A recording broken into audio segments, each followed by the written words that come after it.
Hello, everybody, and welcome back to the Bells Must Ring podcast. I'm your host, Andrew Rice, here with my usual co-host, Arnav Sarkar.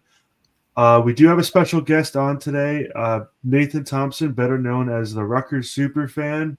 How you doing today, Nathan? I'm doing good. Thanks for having me. Glad to have you on, man. So, unfortunately, we all had to witness what Rutgers football put on display yesterday. Could not get the passing game going, could not get the running game going. Just a very lackluster performance all around. Nathan, what were your expectations going into the game? Were you even thinking that it was gonna go the way it did, or did you have anything like? Did you have anything? Were you surprised at all? Rather. Um, well, my score prediction before the game, I do score predictions for every game. I said 35-17, so by the end it was pretty accurate. But I was thinking for sure that we would keep it close until at least like the third quarter. But clearly before that, it all went out of hand. So yeah, I wasn't. I was expecting to lose by that much, but not like that. I thought we'd keep it a little more competitive, but clearly we were outmatched by Illinois' offense. So Well, not even just on the offensive side of the ball. I mean, yeah, Callie Manis was throwing darts, to the sideline or whatever, or maybe at the receiver's feet, wherever, Yeah. whatever target seemed the most open at the time. But also, like off the running backs just ran into an absolute brick wall. yep. I really want to ask, like, where do we even go from here? But and if you look at our outline, I'm literally just like, what else can I say with the same problems reoccurring every week and new ones just flaring up? But I guess now we're gonna start talking about like what changes need to be made, like what has to be done for the Maryland game for this team to pull off a victory. Yeah. Yeah, I mean that's a really good question. Like, I mean, it seems like it almost like just it depends almost like more on like opponent than like anything else. It's like because you know what I mean. Like I was just talking about it earlier, but like off the podcast, but it just seems like with when they're overmatched, they're just completely overmatched. Like Oregon was one thing, but then even seeing it again against Illinois too, it just felt like it just wasn't there. Even on the offensive side of the ball, defense, I think it kind of is what it is. Like you expect what you expect at this point. It's been like 9 games in the last month. I don't think any wholesale changes are coming at this point, but there could be like individual things that are worked on for sure. Like covering at the goal line, not leaving receivers open. Like they fell for that, that pick play thing. Illinois kind of did a really good job of getting the receiver open, but on several other times that nobody comes across the side of the field.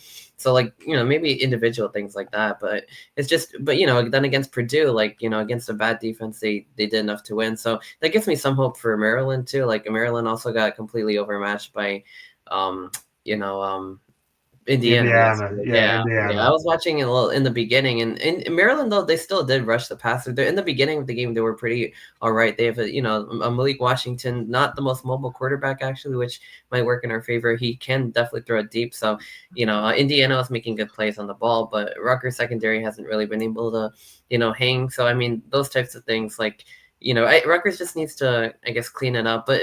On defense, but I mean, I just don't know if that's going to happen. I think the offense has to really be the one that is going to have to bounce back against the Turks because that's the unit that has been pretty good at times and sometimes not as good. But they had a pretty good, really good performance at Purdue, obviously both in the run game and especially in the pass game with KJ Duff. And this game kind of contributions were more limited. They didn't really matter as much. A lot of it came in garbage time. So a bounce back performance by the offense because I think Maryland's a team where they're not going to be completely overwhelmed by Rutgers. They're also not going to completely overwhelm Rutgers. They're going to get to play a full 60 minutes of who wants it more. There's nobody, no talent differential is going to take anyone out of the game, thankfully, for either team. So this time, like, I think if Rutgers offense can bounce back and actually, outshoot the Terrapins, then, and the defense steps up a little bit, makes some plays, has good coverages, then I think that's what Rutgers would need to win the game. I don't think it's out of question. I mean, they're a 1.5-point favorite going in.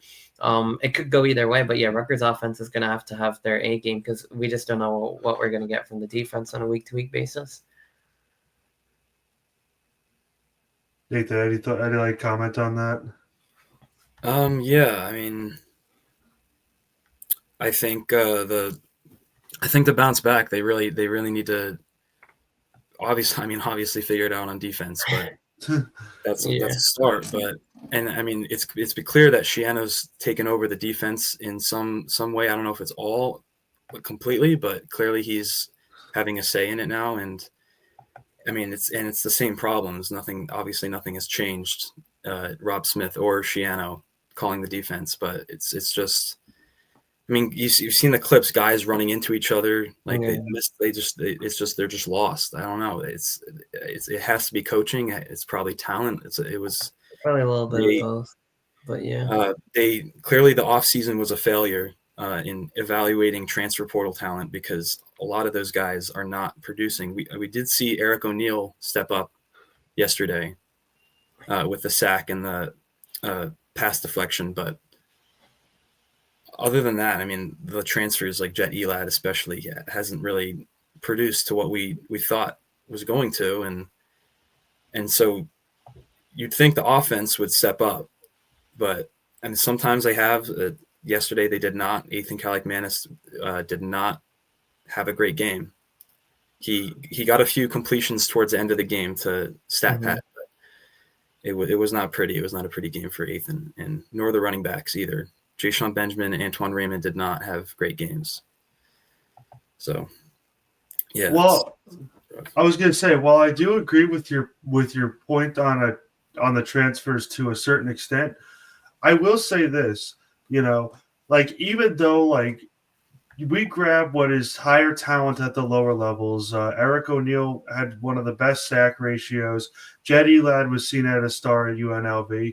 Even if their talent didn't necessarily translate to the Big Ten level, how come it looks like we took players that were still really good at the lower level, and now that they don't even look like they know how to play football half the time? We have people running into each other. Half the time our defense looks like a car crash in slow motion with the way, I think 3 separate times blown coverages because our linebackers and our safeties just how? I want to say they just didn't do a good job in the portal evaluating talent, but if you're running into each other like that just tells me that you don't even know where you're supposed to line up. You don't know who you're supposed to cover. You don't know how much space you're supposed to. How do we go from picking up fairly talented defensive transfer portal acquisitions, even if they are at the lower level, all of a sudden, especially the ones in the secondary, mix that with, Kaj Sanders, who last year, even despite being a freshman, looked pretty good and had some promising talent. Now, all of a sudden, you mix them all together, and we don't look like we know how to play football. Several times, receivers were left completely uncovered, whether that be because people ran into each other, or or there was just nobody lined up on the guy. I don't understand. I feel like I've been doing this every week, but it's I just don't understand how we can gather people at the lower level who have proven their worth and proven their talent, put them in our defense, and all of a sudden they don't know what they're doing. Right. And it just boggles the mind. It really does. Yeah, because it's more than just one or two guys. Eric O'Neill, I guess, is starting to play better. He had a big sack, and then he had the pass deflected at the line. You can see sometimes talent does pop out, but same thing with Weaver. Really good talent out of Ohio. Who he, I guess, barely escaped earlier this season as well. But and then Jet Elad. So many, most of the defenseless transfer portal guys. Cam Miller, I think, is starting to play up to what we kind of expected out of him coming over from Penn State. So that's definitely a high, a basketball term would be a high major transfer, a player who played in the college football playoff, who was played at a team that's better than Rutgers even. So I mean, coming in from there, but yeah, a lot of the lower level guys too like haven't really lived up to it. But a lot of it is, I mean, I feel like the scheme has really been off sometimes, and also the players like running into each other, like you said. Like I just don't know like what exactly like the problem is. Like it just doesn't seem like it's that fixable. Like I don't know if they're telling the guys to line up in the way they are and it's just not working, or they just aren't communicating it well enough, or the players don't understand the scheme. Like which I mean I think that's a big problem, because clearly these players aren't like that bad where they can't understand like schemes. That the scheme must just be overwhelming them. Like I don't know what it is, but it just, even with Shiano like calling the plays or taking over the play sheet, even if it's a collaborative effort, like it just doesn't seem like it that really had too much of like an effect. It still seems like they're kind of bad where they're bad and they're okay where they're okay. And like the goal line coverages, like again, there's multiple blown coverages at the goal line. There wasn't like okay. Yeah, sorry. First of all, like we're down near the goal line, and all of us, and somehow, some way, we get deceived so bad that there's not even like even. I understand that maybe the guy not covering him was there, but there's not even like a safety or somebody in the freaking zip code. That's just like the stuff I was seeing against Purdue was like blowing my mind, like multiple times. Not a defensive back in the area, and I was just like, and even against Illinois too, like nobody went for that first touchdown. Nobody went right for the wide open touchdown and the run game, which is another thing that happened against Purdue. And then later on, there was the one where it was like kind of the pick play where Illinois kind of blocked off the two guys that were trying to get over there, and then sealed them off, and then they had another wide open touchdown, which that also kind of happened against Purdue too, where Maccabee was just wide open in the end zone. So it's just like week to week, like these things just they don't change, because they're just lining up guys like wherever, like off the ball, and like it just doesn't even make like too much sense where they're lining them up. Because like if it's man, like you're gonna line up a defensive back to each receiver. If it's zone, you're gonna pick a particular area of the field. But in some cases, they just don't line up someone on like against Purdue. There was like plays, that one play where Maccabee caught it, like it was just like nobody was even lined up on him at all. And Jacoby Henderson was saying like, where's the like who's getting him? And by the time like he didn't make the adjustment, I was just like, oh my goodness, like this is just terrible. And I was just mind blown. And in Illinois, it was like a little bit more complicated because they kind of ran like a pick, so they basically crossed the receivers over. The one that went on the one on the inside went outside. The one on the outside went inside, and the one on the outside wasn't even actually a receiver. Like he was just there to jam up, like I think Henderson and Miller, and then that freed up the other guy to basically have a wide open touchdown. But I think it was Hank Beatty. But like still, like I mean, it's just you can't have multiple of these per game. And then the run game, the same thing too. Like I mean, mobile quarterbacks like Luke Altmaier just kept picking up like 15, 20 yards on the ground at a time, like chunk plays. I mean, it's just like I think the one thing that there kind of there wasn't like any big like pass plays down the field, but Illinois didn't really even like attempt them. Like we've seen previous games where they just throw the ball 50 yards. There wasn't that, at least in this game, but I don't know. Like who's to say that won't happen against Maryland? Because Maryland, Malik Washington's the type of quarterback who could throw the ball and not run. So like like is the defense going to allow that instead of the mobile quarterback runs? Like I just don't know, because it's like multiple different issues, and they're not really fixing any of them, and that's kind of like what the problem of this whole thing is.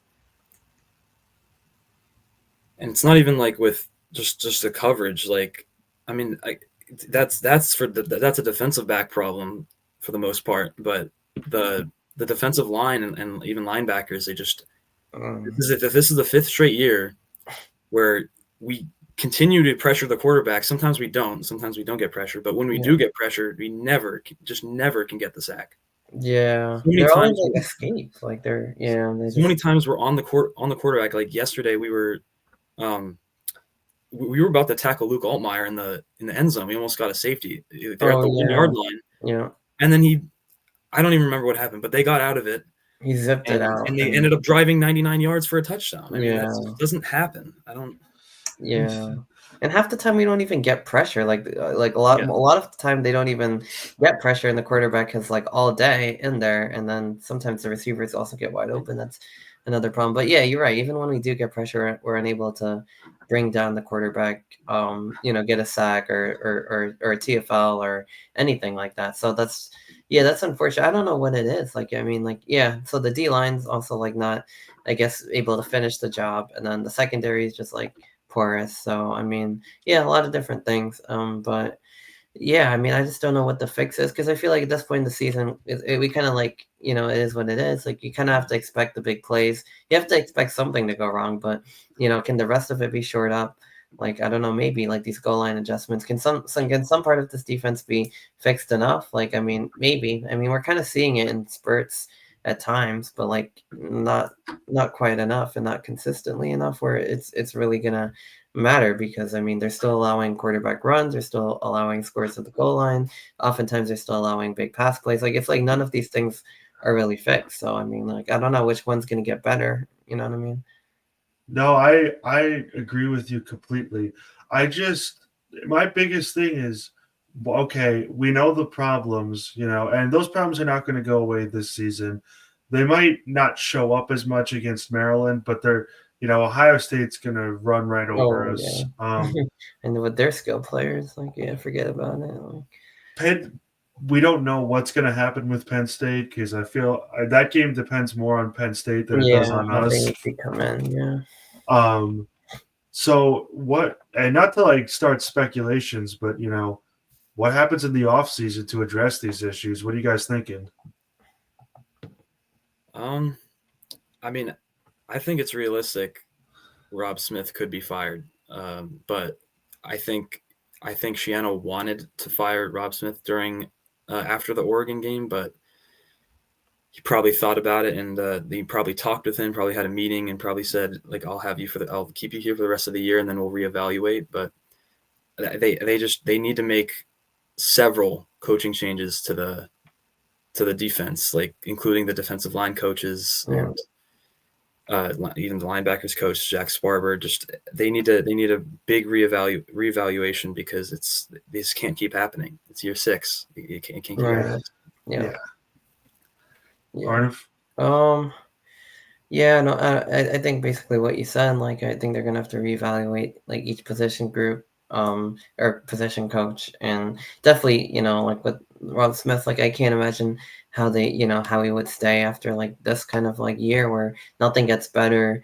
I mean, at times they've been historically bad, at times they've just been bad. Like I mean, but it just doesn't get better. There's just so many flaws in the coverages that like you won't even see out of like a lower level team. Is just like completely embarrassing. And yeah, I mean, I don't know. Like, I just can't imagine him staying. But I was hearing like rumors where like some people are saying Shiano wanted to fire. Yeah, like same thing, like fire him. But I don't know if Zen was like 100% on board with that, or maybe she wanted to keep him to the end of season, or maybe he did. Nothing like confirmed, obviously, but like that's what I was hearing. So I don't know like what was going on behind the scenes, but I think the more realistic solution they came to was him just calling plays, I guess, which maybe that's helped a little bit. I don't know, but like I mean, it hasn't really helped a ton. So Well, completely canning Smith at that point in the season doesn't help anything. yeah, it just kind Like of leaves the it's issue there. It would just been like a scapegoat kind of move, like it's a fruitless activity. And first of all, that's just rumor. Like we don't have anything confirmed. yeah, Obviously, Shiano was not on record saying I no, wanted him gone. no, But honestly, I agree with you guys to a point, and I also think that they go even further on the defensive coaching staff. I think that almost all yeah, because they we have probably we have a lot of defensive line coaches. I think almost all of them are gone. Sparber, since he is very young, and the linebackers haven't been the worst part of the defense, I think there's a chance that he survives. Vic Hall, the safeties coach, I can't imagine he sticks around. yeah.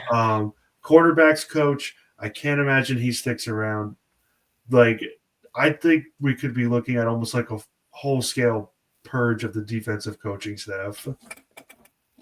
Yeah, I agree. I mean, yeah, I think maybe linebackers like that's the best. That's been the best part of the defense, even though they've also had their flaws and everything. And I think injury to Moses Walker definitely hurt them there. And Abram Wright coming back, Jerry Jabome, I think, has probably been the best player on the defense, like week to week. Like he's still produced, he's made mistakes too, but he's definitely produced. He's shown effort. He's made plays. So, but yeah, I think Sparber, given that he's young, he's leading the linebackers. They hired him as a co-DC. I think he would stay on board, but probably a lot of the other guys, like I think they'd have to reevaluate, and they'd have to bring in someone else that they could trust more than Rob Smith, because hasn't worked in the past and it's also just not working this year. So I think they really do have to take a look. I can't imagine they would keep him after a season like this, unless something like gets really like changed in the last 3 games, maybe. But there's no indication that that's going to happen either. Maybe Shiano calls up one of his defensive assistants that are now working in the NFL and says, "Hey, you want to be defensive coordinator? Right.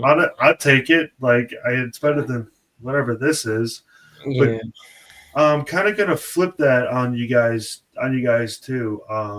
We'll start with Nathan. Do you guys think that there's going to be any wholesale changes to the offense or anything like that, or do you guys think it's just like stay the course, and the reason why the offense performed so bad was more than likely due to injuries rather than to coaching or player talent?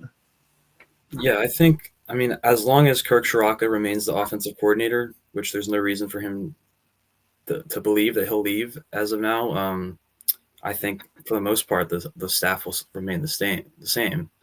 But yeah, obviously for next year there'll be the quarterback change, but other than that, they return everybody basically, and unless bearing transfer portal, obviously. But if they can retain everybody, I don't think that there really should be a change. I think despite sometimes they do struggle in some games, like yesterday. I don't see why there's any reason for them to change anything on the offense. Right. Now, I have been seeing a lot of like rumors of Ian Strong to the NFL. I know a couple of the linemen are aging out of their eligibility. Personally, with the last couple of games, I don't think Strong is going anywhere with his injuries and how little he has performed in the past couple of games. That's just a hot take of mine. I don't think he's really going anywhere. But Arnav, kind of like the same question. Do you expect any wholesale changes made to the offense in the offseason besides like the players departing or anything like that? No, I don't think so. Yeah, obviously Cagman is going to be graduating and leaving. Who knows if maybe he makes the NFL or some other league. I don't know. He's had a pretty good year, but yeah. Ian Strong may be going to the NFL, but KJ Duff will be back. Maybe Ian Strong comes. I guess Sheffield's leaving. There's personnel, like player wise. Several linemen are also going to be out of eligibility. So that those things. They have. That's what recruiting's for. That's what depth is for. That's what the portal's for. All those types of things. But in terms of personnel, like I don't think so. I think Chiraka is obviously going to stay. I think position coaches wise, yeah. Receivers coach Dave Brock, he's been really good. Pat Flaherty, offensive line coach, really good. Shaw. Yeah, exactly. Demir Shaw, yeah, running backs coach. Yeah, can't get any better than him. Really. Yeah, plus CJ Campbell is injured. Like maybe, like I guess he's eligible for a red shirt. Several other players from the defense are as well. I think W. Eli, like for example. So yeah, the injury report's getting really long. That's another thing. The strength and conditioning. That could be another place that we need a change, because it just keeps going. And I think that's a reason why the offense. Well, that's probably part of the reason the defense has been so bad, and on offense too. That's the offensive line. Like even against Oregon, they were able to run the ball like a little bit. Like that was like the one thing, but against Illinois, like the run game was completely shut down. But I feel like a lot of that has to do, unfortunately, with the offensive line, because they moved the right tackle Needham over to the right side for because Taj White was out. Then they moved the left tackle, or they moved Mashoud Giwa, who's I think like their third or fourth option over there at left tackle, and that also resulted in Kagmanis getting pressured more, sacked a couple times, like things like that. So I saw Needham get beat around the edge, because he was playing out of position. So I think that's part of the reason why the run game was so shut down was because of the O-line being weak, and plus Illinois also has like some game records on that Right. on in their front as well. Like Gabe Yakas, like I mean he was just like sensational. I saw like I was reading about him when I did my preview earlier in like the summer, and like he definitely lived up to it. But yeah, I think offensive line injuries like that unfortunately like played a role. You might like to think, oh well, it's the running backs, like what but it really is the blocking, and they didn't really get enough to create the holes. So yeah, run game completely shut down. Pass game, I mean they kind of produced a little bit, but Calagmanis also he was pressured, but even when he wasn't pressured, he was misfiring. I think he also just had an off game. I think maybe he bounces back next week against a Maryland team that might be like a step behind. So yeah, but in terms of personnel, to make my answer just to kind of tie everything up. Like no, I don't think there's going to be any wholesale like personnel changes on the offensive staff. Maybe one or two, but I can't even imagine because typically they don't use tight ends Right. a lot in the Right. offense. So I wouldn't even say they make a change with that. Although I would like to see them use more tight ends in the passing game. I feel like that's been like very limited. That that could have been a little bit something more. But I don't think that's like really on him because that's kind of Right. just been the way Rutgers has run their offense for like several years. No, I agree. I agree with that. But you do bring up an interesting point about the talent that we're going to have returning to this roster. You got to think CJ Campbell's coming back. Dante Chin is coming Yeah. back. Ryder Langsdale's Yeah. coming back. We might have not a very good team. We might have a good team next year because, barring they make the right coaching changes in the offseason, we might have a very good team next year simply because this year was just like we were the emergency room in a hospital, with beds flying back and forth. Like, yeah, it's like pick your medical like drama that you like to watch, but they probably all apply here. Yeah, I was gonna say like I can't tell you how many jokes I've made about General Hospital or House MD or whatever, just of what we have looked like this season so far with the players coming in and out of the injury room. But I don't know about you guys. I would like to start talking about some happier things. Basketball is coming back this week. Women's basketball is set to tip off against Wagner tomorrow. Men's basketball against Ryder Wednesday. I'm excited, man. What you guys' thoughts and opinions on this upcoming season? We'll start with Nathan. Yeah, certainly hope basketball could pick up football, but from last year, this is a completely different hype towards the season. It's not as obviously not as hype. We picked 17th, only ahead of Penn State, but the really only hope is that this team is more Peichel oriented and can play defense and winning games, scoring 58 points. But that's really the only hope that they can. The offense is not expected to be overwhelming, but the hope is that we can put up enough stops to beat other teams, and even if we're projected to not be great, I'm still excited because I always love college basketball, and I think they can. I mean, I think they can upset some teams, but we'll see. I think they can be a solid team, despite people thinking we'll be like really bad. I think we can be a solid team, honestly. Well, to be fair, and I know how much Arnav hates talking about Iowa over here, but I feel like this year we have the opportunity, or we are going to be built like most Iowa football teams, where we drag the team into the mud as much as the other team into the mud as much as possible, and try to win in a rock fight. Are you trying to tell me you don't like rock fight basketball? Me? Yeah. No, I always love the old Peichel teams. I love the rock fights. It's just I don't know.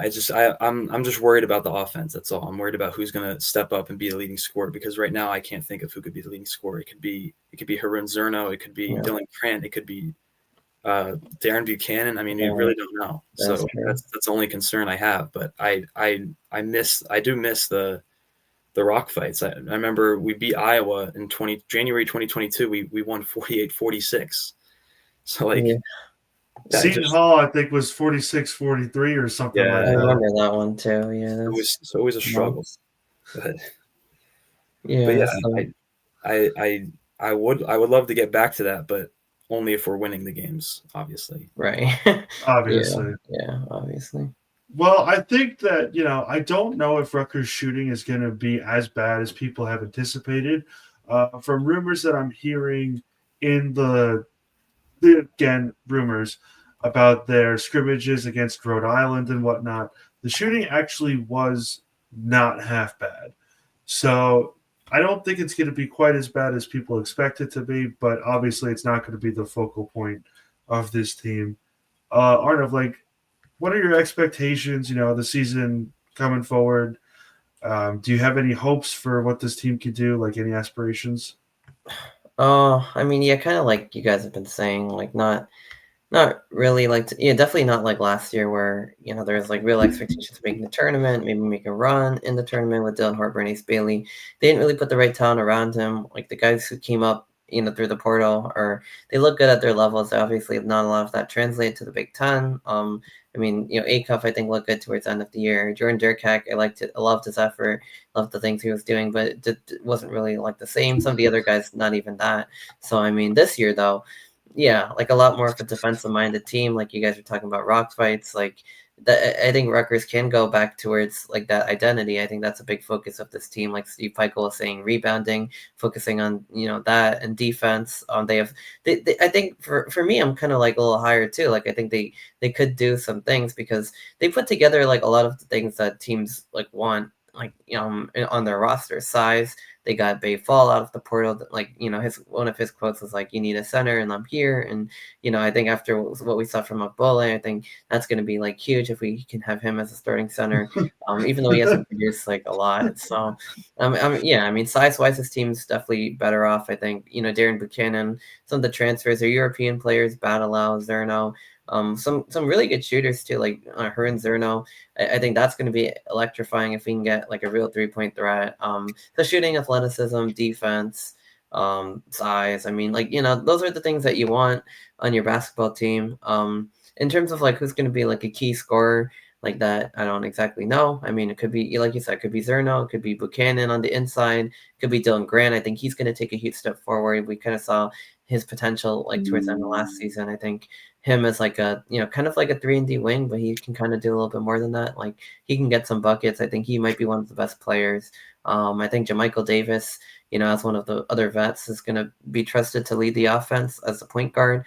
Going into his third year. So I think, yeah, I mean, I don't think anyone's expecting this, like, hit a home run or, I guess to use a baseball term, but like, to really like make a splash and like, win a championship or even come close to that. But can they be a team that, is competitive, can win some games? Like, I don't see why not. Like they have like the rest, they, if like what we're seeing is true, like they have good shooting and size and athleticism, things like that, and good a defensive oriented team. But if they can also score some points, then I could see them at least being competitive. Like I don't see why not, unless the transfers all like backfire again, and don't work out. Like I think this team could be pretty decent, or better than last year. I don't know, but maybe you never know. I mean, last year was so bad. There's like an off chance that the team somehow outperforms last year with like much lower expectations. But if not, they'll at least provide like a worthwhile product and be pretty exciting. And they have an easy non-conference schedule. They could probably stack some wins as well. Well, we know one thing for sure, and that is that they are definitely making the Big Ten tournament. Well, true. Yeah, 18-team Big Ten tournament. Yeah. Honestly, I think that this team could probably be a fringe NIT team, or maybe even like a college basketball ground team. Yeah. Which I feel like we got to go. If we get invited to a tournament, we have to go. Yeah, we're in a position to decline those, like UNC or something like that. Yeah, we need screen time. We need NIL money. So, True. Gotta trot the team out there. Even if they get annihilated in the first round, at least, It's fun, like it's always fun when you get an extra trip to Vegas. Like I love that they're doing these, like, the Players Era tournament, and for the second straight year that the field's going to be a lot bigger. Like those things are really exciting. Like last year we saw how many Rutgers fans traveled out there. It almost felt like a home game in some ways. And this year people look forward to that because you can look forward to the game against Ryder next Wednesday, but you really you're gonna really look forward to those Vegas games and the Seton Hall game and like the early Big Ten game. Like that's what college basketball is like all about. Like it's like about games and tournaments and those mini tournaments and the holidays. Like those are all the fun things about sports. So yeah, you definitely want to go to those types of things and enjoy them for what they're worth. And if you get a postseason, that's even more so like what college basketball. That's like the end goal. So definitely want to take even if it's NIT or the CB, well not the CBI, but like the college the college basketball crown. Like that's a pretty fun one. So yeah, even if it's not like your end goal, I mean, I think for Rutgers, like that would be a worthwhile thing to go to this year for sure. Yeah, absolutely. With I guess that's really not much to talk about with men's. We kind of did our whole episode on men's and women's basketball, but we are going to touch on that a little bit. What do you expect, Arnav? I'm going to let you kind of take it over for women's basketball. Oh yeah, I mean in terms of like expectations, stuff like that. Well, yeah, I mean I guess I'm kind of taking up the main like beat for women's like in terms of like week to week, game to game content. So I did like kind of I did an article on the like the players for this season, what's things like that, basically like some preview stuff. So kind of similar, very similar to the men's where they got a lot of transfers this year, like a ton of transfers actually. And I think this team also does have some potential. I mean in terms of I would argue that the women's transfers are a little bit higher quality, though. Yeah, I mean, a lot of power forward transfers. Players like Lauren Swan from Arizona. I think she's definitely going to be like a solid shooter, bucket getter, and then getting players like Nene Nadaye and Yassine Nadaye, a couple of those. Antonia Bates returning from injury.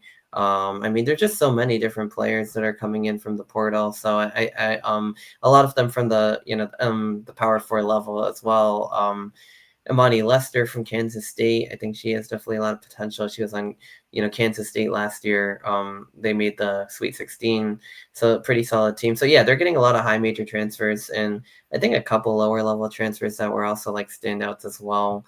From like one I think Yassine Nadaye is from UNCG, but a lot of players that are kind of going to be able to gel, and some key returners like Antonia Bates, I guess the main one, Deja Young, Kennedy Brandt. Like they used their entire rotation last year, even those types of players as well. So I think we're going to get to see everyone on the floor make an impact. But I'm really am excited about the transfers and the return of Antonia Bates. She was absolutely huge when 2 seasons ago, the season before that, played a pivotal role in this team. And now obviously with all the transfers gone, like Maya Petticord or graduated, Destiny Adams, China Cornwall, a lot of like old faces that have either transferred out, Lisa Thompson, or graduated from the program. So a lot of those players are gone, but a lot of new players like and returning players like Zakara Perkins was really solid last season, Janae Walker as well. So I mean, a lot of people that could definitely contribute, and a lot of potential in the portal obviously coming through. So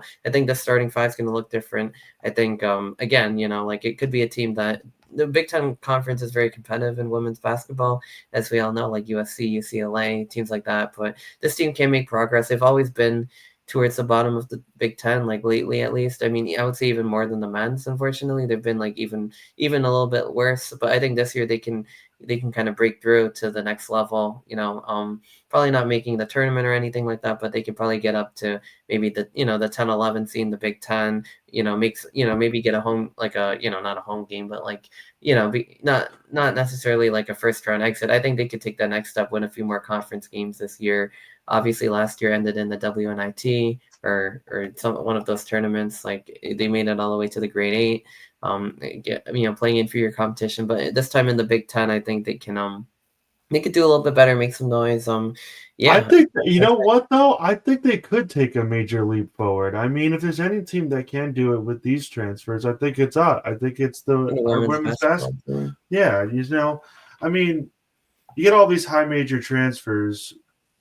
It's kind of like a why not, Yeah, kind of. Yeah, that's fair. I mean, if we've seen one thing in college sports, it's that sometimes is that nothing makes sense and everything is anarchy. Well, yeah, but like sometimes like the transfers thing does work. Like, you know, I mean, like if you look at like Indiana football, like, you know, for example, like, you know, sometimes it's not the worst strategy to use as long as you also have a, you know, strong culture and like, you know, but I think Rutgers does a good job with both. They get, you know, talent and they also, you know, put together, you put it on a foundation. This time around, Koku's Washington, like what they've built, they have returning players. They also have like a heck of a lot of quality transfers. And yeah, I mean, I could definitely see them make that jump because I think last season they were really lacking in like a lot of different things, like shooting size. Like their size is incredible for a women's team. There's multiple 6'3", 6'4" players that can like, you know, attack the rim, get rebounds, defend the rim. A couple shooters coming in. They're one of their point guards. Another transfer is like a really solid point guard. Really known for like passing the ball. Name slipping me right now, the Boston College transfer, but yeah, I mean, and then you know, having like Lauren Swan in there as a shooter, you know, Faith Blackstone, like a veteran guard. So I mean, there's just like a lot of players like that where I feel like Rutgers could have like a very, and then you know have Antonia Bates at small forward, having multiple bigger options at power forward, and you know the two Right, forward right. positions. I think they could have a really good starting five and some quality depth. You know, you have that you know like that Michaela Moore coming in. She was a true bucket getter at high school, so instant offense off the bench as well. So I mean, yeah, I think this team could be pretty solid actually. Like I think they have you know what it takes to make that next jump. Where exactly that ends up being, I don't know, but I think they can get a bit higher in the seeding in the Big Ten tournament, win some more conference games, and you know do really well in the non-conference too because schedule isn't too tough. They have a couple ones like Auburn, Princeton, some tougher mid-major opponents, including you know Quinnipiac, you know even FDU who made the tournament. Although that's probably going to be a wash as well. But there's a couple games in there that are like Rhode Island against tougher like mid-majors. But overall, like nothing too crazy. But I think in the Big Ten they could definitely take a step forward with the type of roster that they've constructed this year. Yeah. Nathan, like any thoughts? I don't know how much you follow like women's basketball and whatnot. Obviously, you know, slowly getting more and more on the college scene. But yeah, any thoughts about what this upcoming season could hold? I think this is a make or break year for Coquise Washington. I think there needs to be some sort of sign of improvement because, yeah, it hasn't been pretty the last 2 years, and you know the women's basketball program has always been a prestigious program for the past 50 years with Teresa Grentz and C. Vivian Stringer, and then Vivian retires, they hire Washington, and she hasn't been able to get it back to where it's been. So yeah, she really needs to. I wouldn't put all the blame on her because obviously the players might not be performing the way she wanted them to, but clearly she's not a bad coach. She won three Big Ten Coach of the Years at Penn State. So she's obviously been an experienced coach in the conference, but it's just, yeah, I don't know what's going on. She just hasn't been able to figure it out at Rutgers. But yeah, if you're saying they could make this jump, then I think her leash could be extended a little bit more instead of her being on the hot seat. I think she could stick around a little bit longer. But yeah, there needs to be, just like men's basketball, there needs to be a sign of improvement to give the fans some hope. Well, I agree with you there. I also think that people admit that last season got a little bit derailed by some off the field issues. I feel like they could have shown some improvement last season. You know, they had a lot of talent, but we all know what happened in the locker room. Let's just say that much. But, you know, now that you have the talent and, you know, if one person decides to go AWOL, you have other talent behind them now. So now it's a time to prove that you can make that next step. You can go up a level, compete, even if one person goes down. So it will be interesting to see. Obviously, I'm a little bit more hopeful for the women's season than I am for the men's season, and I hate to do that, but I just feel like they've done a much better job of putting talented players on their roster. But that pretty much does it for all of our basketball talk here today. We do have some non-revenue stuff we wanted to touch on before we get out of here. Field hockey punches their ticket to the Big Ten tournament with a 4-2 win over Penn State. That's something that we were talking about in the last episode.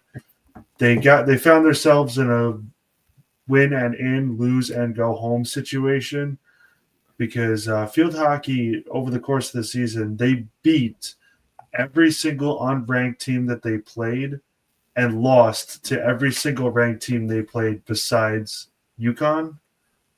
Right? Oh yeah, they did beat UConn. Yeah, that was the only ranked team that they beat. So it was like, how good is this team? Beat all the non-ranked, lose to all the ranked teams. But yeah, we'll be able to test their mettle in the Big Ten tournament. And again, another one of those teams where it's going to be interesting to see how that plays out for them. They do well in the Big Ten tournament. Maybe they get invited to a national tournament. Yeah, potentially. Yeah, I mean they're up against Michigan in the first round. They ended up getting the number 5 seed out of 7. Michigan to 4. Michigan did beat them 2-1 in the last time that they played, so a closer one. They've been in a lot of these close games. I'm not sure. I think that might have been an overtime game or maybe not, but I mean it's been like a tough season for field hockey, but also it's basically been a very even split between ranked and non-ranked because they've definitely fallen to all the ranked opponents except for UConn. They got an overtime win 3-2 in Connecticut, but then the rest of them, I mean Princeton they lost, I mean Monmouth they lost, every ranked opponent, but all the non-ranked opponents they've beaten sometimes pretty handily. Michigan was 2-1, lost in Ann Arbor, number 12 team. Then they come back and beat Indiana 4-0 on the road. Northwestern, I think, was the only game they really got overmatched. I went to see part of that, actually. That didn't look too great. But then against Iowa and Maryland, they lost by 1 goal in overtime at the end. So, and they've had some really good players like Emily Nichols, goaltender, been sensational this season. Puck Winter, another, she's been like incredible on the defensive end. Goal scorers like Olivia Fraticelli, for example, is just one of them. That she leads the team in goals, but there's definitely other pieces on the offense as well that have definitely been getting going. So I mean, they kind of have a pretty complete team that can kind of do a little bit of everything, but they've been able to kind of beat the teams on similar levels as them because maybe it's talent, maybe it's depth, or maybe they're just getting worn down by the end of the game, or they're unable to score goals against better teams when they need it the most, which is the defense and the goaltender can only do so much in those situations, unfortunately, but against lesser teams they're definitely able to score. So we'll see. I mean, maybe they can get a win over Michigan. That game's on Thursday, and that tournament's in Bloomington, Indiana. Maybe they can make a run because they're probably going to need it at this point to make the national tournament, which will start the following week because a 9-8 record, like 4-4 in conference play, probably isn't going to get you that in itself. But if they can make a run in the Big Ten tournament, beat some of these ranked opponents, then or higher seeds in the Big Ten tournament, then that definitely puts a good case forward. Absolutely. Just a little bit more with the non-revenue stuff. Volleyball picked up their second Big Ten win against Ohio State, fell to Michigan State, while men's soccer tied Michigan State and will wrap up the season at Indiana. Now, to my knowledge, that Indiana game is almost meaningless because even if they win, I don't think that they can make the Big Ten tournament because UCLA has the head-to-head on them. I'm not 100% sure how that holds out because I know there's 4 teams that make the Big Ten tournament this year for men's soccer. I don't know if you heard anything different, Arnav. I think you're pretty much right about how many teams make the Big Ten tournament. I think it's like the top 10, if I'm not mistaken, do make the Big Ten tournament in men's soccer. So yeah, I mean, like you might be top right. 10? I think so. Wait, I believe, or maybe that's the women's. I thought I read 4. Wait, only 4? Well, I believe women's is top 10 because I know I looked that one up, but like men's not entirely too sure. But are you looking it up right now? Yeah. I know women's. I'm like 95% sure women's is top 10, but women's did not qualify for that. So Yeah, I believe the men's team should be in good standing. Yeah, women's is 10, men's that's weird. I'm not like it's not even like popping up like that's kind of strange, but uh Huh. yeah, I'm not seeing anything like specific, but All right, cool. Well, maybe I just read something and I. oh, you know, you're Well, right. It's a four it's team four. tournament. Okay, Yeah. wow. All right. Yeah, okay. Yeah, I had to put the men's in there. Okay. Yeah, Well, we're for cooked, chat. tournament that will pop So, up. So this the men's team, like, are they in there? I don't think they are because I nope. think they fell out of that now after losing their last few games to Maryland, Washington. No. So they needed to beat Michigan State to play themselves back in.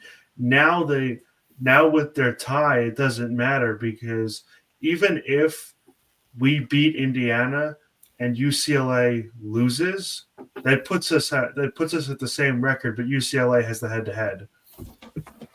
Oh, I see. So yeah, So we played ourselves out of that. So yeah, well, that's unfortunate. So I mean, I guess it looks like then they won't make the Big Ten tournament because there's only 4 teams who do make that, and Rutgers not in the top 4 anymore. But I don't know. I mean, given the way the season's gone, like, they still have like, it doesn't look too great in conference play, but I mean, they're still 6th in the conference. Yeah, because there's only like I think 10 or 11 teams that are even are playing men's soccer right now. So I mean, that's why the conference tournament's only 4. But in terms of the national tournament, there's a chance that they do get in because their conference record's 3-4-2, but their overall record's 8-5-3. They can make that 9-5-3 if they can beat Indiana. So I mean, we'll see. But they definitely put a good case forward with a much better season than I think people expected, but definitely kind of hit a lull. Obviously, losing to the top 2 teams in the conference in Maryland and Washington, both 2-0, and then losing on the West Coast UCLA 5-2. So definitely not the greatest, but I mean, I would hope that they could make the national tournament this time around. I think it's been a very long time since the men's team has done that. I know the women's team has had a long streak of making it there, like I think 13 years or something like that. They've also made the Big Ten tournament many times. They made it to the Final Four of the College Cup like a few seasons ago with Riley Tiernan. I believe that was her freshman season, but since then, not quite as good. But even last year, they lost in the Big Ten championship. The men's team has not had much of that success, although they did win a Big Ten championship a few years ago over Indiana. So, but yeah, hopefully they can make the national tournament. I don't know, what the criteria exactly is, but I would assume they'd at least be somewhere close to the cut line, given the way that this tournament, given the way that the overall season has been going for men's. I mean, obviously the last few, games haven't been going quite as well, but overall, I think they put good effort forward there. I agree with that. So hopefully we do have the opportunity to play ourselves into the Big Ten tournament. But that pretty much does it for everything that we have here today. As I mentioned earlier, go follow Nathan on everything. It's Rutgers Superfan on everything pretty much. Yeah, Instagram, it's Rutgers_superfan. Yeah, I guess that's it. It's just Instagram, but yeah. Just Instagram. Gotcha. Yeah. So thank you so much for hopping on with us. That, like I mentioned, that's pretty much everything we have here today. Thank you guys so much for watching. And remember that the bells must ring.